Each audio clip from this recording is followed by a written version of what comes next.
बच्चों चलते हैं मेंटल मैथ क्लास 7 के नेक्स्ट क्वेश्चन की तरफ। मैं हूं हरी सर और आप देख रहे हैं मेरा यूट्यूब चैनल चलो कदम बढ़ाए। तो बच्चों सीखते हैं इसमें से और दूसरों को जरूर सिखाएंगे। तो यहाँ पर बच्चों हम करने वाले हैं क्वेश्चन नंबर 46।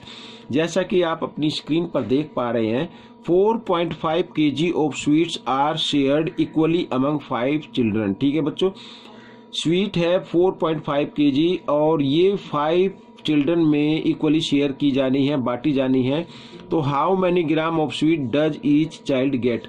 तो इसे पूछा है कि एक बच्चे को कितनी मिलेगी। ठीक है, ये लिखा है। आइए करना शुरू करते हैं। तो बच्चों यहाँ पर मैं आपको बताता हूँ। ये है क्वेश्चन नंबर 46 और सोल्व करते हैं डायरेक्ट। ठीक है, तो टोटल स्वीट लिख लेते हैं पहले। टोटल स्वीट, तो टोटल स्वीट है बच्चों यहाँ पर 4.5 kg। ठीक है बच्चों यहाँ पर, और नंबर ऑफ चिल्ड्रन कितना वो भी लिख लेते हैं। Number of children, number of children है बच्चों 5। ठीक है, तो यहाँ पर लिख लेता हूं मैं ईच चाइल्ड विल गेट। ठीक है, कितनी मिलेगी उसे, तो 4.5 को डिवाइड कर देना बच्चों 5 से। ठीक है, आप चाहे तो इस तरीके से डिवाइड कर सकते हैं यहाँ पर इस तरीके से। ठीक है, या फिर आप कर सकते हैं 4.5/5, इस तरीके से भी आप कर सकते हैं। ठीक है, अब देखो बच्चों यहाँ पर अगर हम इसको डिवाइड करें तो आगे तो 4 आ गया ना, 5 के टेबल में 4 तो आता नहीं, तो यहाँ पे क्या लगा डेसिमल। तो हम क्या करेंगे, जब इसको डिवाइड करेंगे वैसे तो ये 9 पे जाएगा, लेकिन इससे पहले क्या आएगा, पॉइंट आ जाएगा बच्चों इस तरीके से।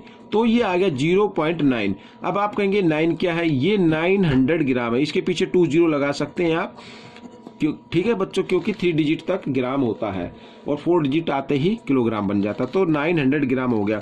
लेकिन आप कुछ बच्चे सोचेंगे सर ये तो 9 ग्राम है। 9 ग्राम बच्चों इसको बोलते हैं 0.009, इसको बोलेंगे 9 ग्राम, इसको नहीं, इसको 900 ग्राम ही बोलेंगे।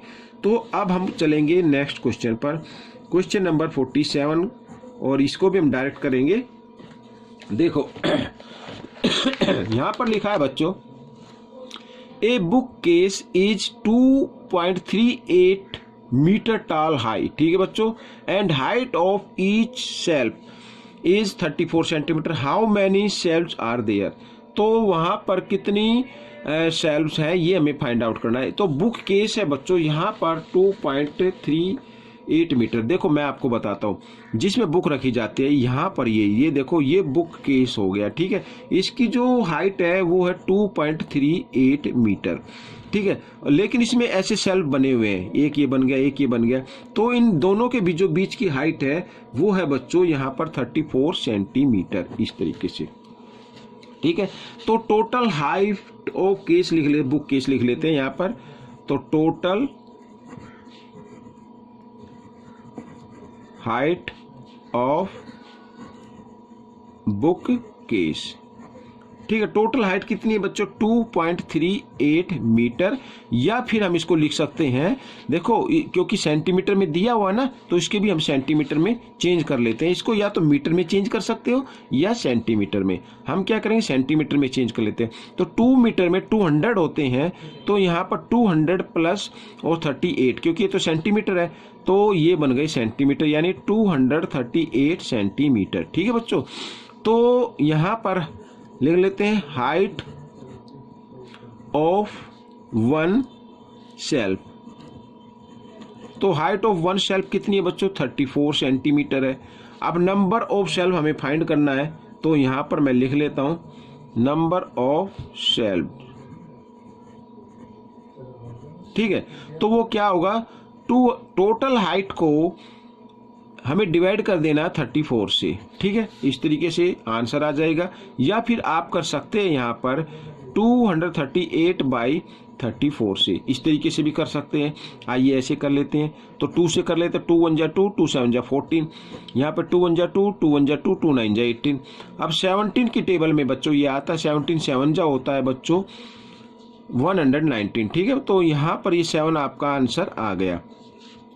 आप चाहे तो यहाँ पर लिख सकते हैं 7 शेल्फ्स।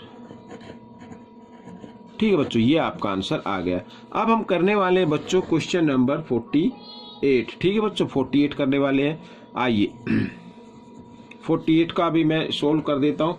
यहाँ पर बच्चों देखो ये वाला फर्स्ट पार्ट लिखा है, arrange the following in increasing order. Increasing order का मतलब बढ़ते हुए क्रम में, यानी पहले सबसे छोटा फिर बड़ा फिर बड़ा फिर बड़ा। अब यहाँ पर आप देख पा रहे हैं, ठीक है बच्चों, यहाँ पर आप देख पा रहे हैं सबके न्यूमरेटर इक्वल है और डिनोमिनेटर क्या है, डिफरेंट है। ठीक है, आइए करना शुरू करते हैं। इसका भी मैं एक तरीका बताता हूँ। पहले मैं इसको लिख लेता हूँ बच्चों, 4/7, ठीक है, 4/15, 4/3 और 4/9। ठीक है बच्चों, इसका सॉल्यूशन मैं यहाँ डाल रहा हूँ। ठीक है, यहाँ पे अब ये नंबर लिखे हुए न्यूमरेटर इक्वल हो। आपको याद रखना एक चीज कि जब कभी भी न्यूमरेटर इक्वल आए और डिनोमिनेटर डिफरेंट हो, तो जो यहाँ पर सबसे बड़ा आपको नजर आएगा डिनोमिनेटर, एक्चुअली में वो सबसे छोटा होता है नंबर। ठीक है बच्चों, ठीक है, इससे ग्रेटर नंबर इधर आएगा। अब हमारे पास बचे ये जिसके डिनोमिनेटर 7, 3, 9, तो 9 इनमें ग्रेटर है तो 4/9 आएगा, फिर आएगा 4/7 और लास्ट में आएगा बच्चों 4/3। ठीक है, ये हो गया इंक्रीजिंग ऑर्डर, सबसे छोटा बड़ा बड़ा ये सबसे बड़ा। चाहे तो आप एलसीएम लेके भी फाइंड आउट कर सकते हैं, लेकिन एक ट्रिक होती है, जब कभी भी न्यूमरेटर इक्वल आए और डिनोमिनेटर डिफरेंट हो तो जिस नंबर का, जिस फ्रैक्शन का डिनोमिनेटर सबसे बड़ा है, एक्चुअली में वो सबसे छोटा नंबर होता है। ठीक है, आइए हम सेकंड पार्ट भी कर लेते हैं। तो सेकंड पार्ट में लिखा है बच्चों, यहाँ पर देखिए, arrange the following in decreasing order. Decreasing means घटते हुए क्रम में। ठीक है, पहले सबसे बड़ा फिर छोटा फिर छोटा फिर छोटा, इस तरीके से। लेकिन इसके अंदर कुछ मैं पहले लिख लेता हूं, कुछ नंबर माइनस के हैं और कुछ नंबर क्या हैं, प्लस के हैं। ठीक है बच्चों, इस तरीके से। अब मैं आपको पहले भी मैंने कई बार बताया है, इसका सॉल्यूशन यहां पर लिख लेते हैं कि सबसे पहले तो माइनस के नंबर छोटे होते हैं। ठीक है, और माइनस के वो नंबर छोटे होते हैं जो जीरो से जितनी ज्यादा दूरी पर होंगे। अब जीरो से अगर हम काउंटिंग शुरू करें तो 2 पहले आएगा या 5 पहले आएगा? जी हाँ, पहले 2 आएगा, फिर बाद में 5 आएगा। तो इसका मतलब ये क्या है, ये 5 सबसे छोटा होगा। लेकिन ये देखना कब है, जब डिनोमिनेटर इक्वल आए तब देखना है ये। अब सबके डिनोमिनेटर इक्वल है तो इसका मतलब जीरो से माइनस के 2 नंबर है और जीरो से जो ज्यादा दूरी पर है वो ये है -5 है। तो -5 क्या है बच्चों, यहाँ पर सबसे छोटा नंबर है। ठीक है बच्चों, लेकिन हमें तो इसमें ये लिखना है डिक्रीजिंग ऑर्डर में, यानी पहले सबसे बड़ा नंबर आएगा। ठीक है, सबसे बड़ा नंबर कौन सा आता है, ये आता है 13/7। ये गलती से हो गया बच्चों, पहले का ही हो गया इंक्रीजिंग ऑर्डर का, तो डिक्रीजिंग ऑर्डर में लिखना है। तो 13/7 ये तो सबसे बड़ा नंबर है, पहले आएगा, फिर उससे छोटा नंबर आता है ये वाला नंबर। ठीक है बच्चों, 5/7। ठीक है, सबसे बड़ा, फिर उससे छोटा, फिर इससे छोटा नंबर ये होगा जो जीरो के निकट होगा, -2/7, और सबसे छोटा नंबर होगा -5/7। तो बच्चों ये क्वेश्चन भी सोल्व हो गया है। आपको ये क्वेश्चन कैसा लगा मुझे कमेंट्स में जरूर लिखें और इसमें से सीख कर आप दूसरे बच्चों को जरूर सिखाएं। मिलते अगले पार्ट में, तब तक के लिए धन्यवाद।